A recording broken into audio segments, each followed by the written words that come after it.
What's your analysis on the hospital tunnel video where they showed the connection between Hamas leader house, hospital basement, hostage hideout? Alright, cool. I'll do it. I'll do it. So this is a Hamas leader's house. This house belongs to the leader of Hamas. This house, which has not been destroyed. Israel has been sending us many videos of them destroying entire buildings, entire refugee camps, entire areas because of one Hamas person. Just like one regular Hamas dude, and they did all of this. So you're telling me you left his house alone? The Hamas leader's house, like, completely fine. Literally, there's not even a broken, like, anything. The door's completely intact. You know what I'm saying that is? Okay, fine. What about his house? Well, we're not going to go inside of his house because, you know, there's too much Hamas in there. So we're going to go this way, okay? I kid you not, if you watch the video, he says there's a solar panel connected to this, and this electricity builds the tunnel. This electricity built a tunnel. Okay, fair enough. Fine. I won't judge you. You're English, whatever, cool. But he shows us an electrical box as evidence. Where does this electrical box go? This electrical box goes into this deep hole with some ladders.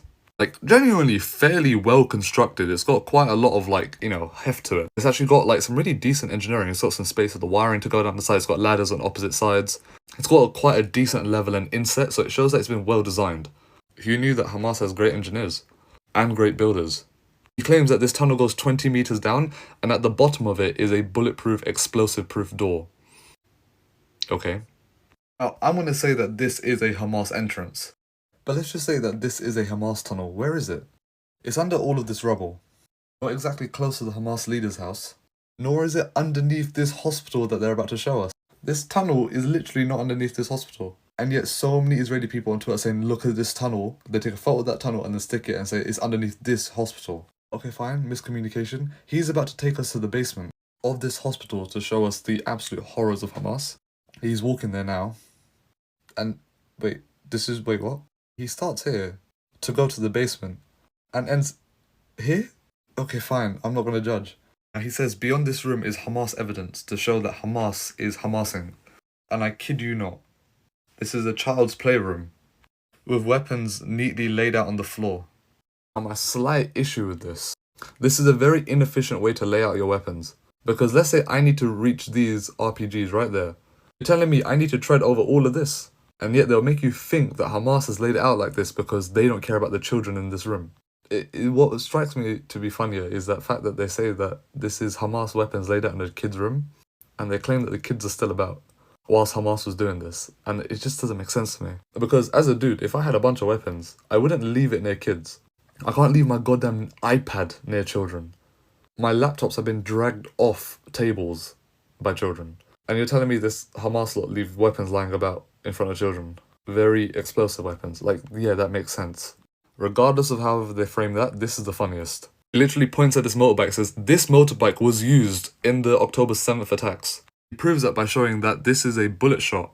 And he proves that by showing a bullet shot into the gas tank of a motorbike. Like, right there is the nozzle. And he says that's a bullet shot. And he claims that on October 7th, this bike was shot in its gas tank. And I know there's a very slim chance that it would not kaboom, but it would kaboom. It would be big kaboom. It would be big boom boom. And he's pointing here as evidence to show, look, it's been shot. This bike is bad. That's literally what he's saying, this bike is bad. Then he points to this electrical box, a baby's beaker, and a tasbih reader on top of World Health. So he's saying the World Health Organization is complicit in Hamas crimes. This thing literally says pump. It is probably to deal with the water pressure or air within the building. Help with ventilation or clean water supply. Like, what is this? Then he shows them a toilet. They put a curtain in front of the toilet, meaning they improvise for the hostages. This room that he gives a tour in shows a bathroom, a sink, a kitchen, and a living space. This is the living space. Now, I don't deny the fact that that is a tunnel and it is most likely used by Hamas. But I don't understand the need to lie about everything else. Like, genuinely, come on. There's this framing that the Zionists are doing. They're trying to basically paint Hamas as the most savage people possible. And they're trying to make it seem like the children of Hamas are complicit. So even though all of these things are within like the same area, it doesn't mean that they're connected. It's that simple. Because they don't even show how it's connected. They don't actually show that. They show doors saying, hey, look, this is a Hamas building right behind me. This is a Hamas tunnel like down the road. And this is a hospital with weapons inside. The only problem is, those weapons have obviously been staged. And more importantly, they've been staged within a children's room. Like the kids' room in a hospital. Now, the staging is really poor. It's just a square lineup. And they're saying that, look how Hamas has arranged it. Okay, cool, whatever. But they don't show the connection between the hospital and the tunnel. And they don't even look inside the Hamas leader's house. And see, this is my problem because I, at the bottom of my heart, genuinely wanted to believe Israel at the start of this conflict. But the more I'm looking, the more I'm just like, oh my God, like there is no need. And there is a reason why they lie. And there is a reason why they lie. They want to make you feel disgusted and hateful towards Hamas. That's a perfectly reasonable stance to take on all of this. Like, I know me saying that is insane considering my content, but like, it makes sense, but there's no need for Israel to lie to this extent. Unless they're lying to specifically frame themselves as the good guys, considering what they did at Al-Shifa Hospital by destroying the solar panels, caused this.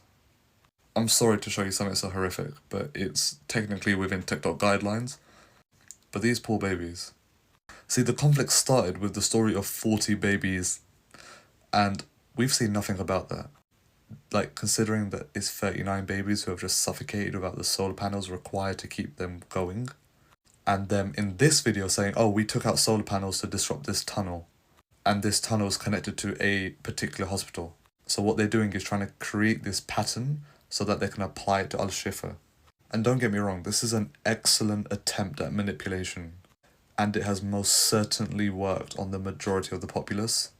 But this younger generation, this generation that likes to be more informed, who likes to critically think and evaluate everything they see because they're tired of seeing lies, they're the ones who will be dealing with this problem in the future.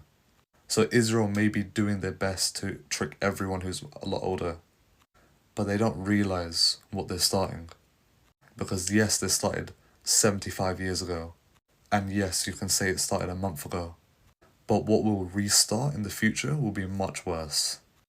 Free Palestine.